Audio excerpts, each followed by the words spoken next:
Vijana mnahangaika ajira, mimi nimejiajiri kwa shilingi 8,000 tu. Hichi kitambaa kinauzwa 2,000 Kariakoo.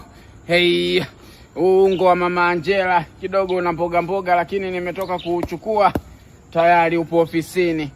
Hichi kitambaa wamenipa kama nyongeza pamoja na hichi. Hey, vijana fanyeni kazi, fanyeni kazi. Ofisi ukiamua kuwa mganga, ajira yake ni ndogo sana.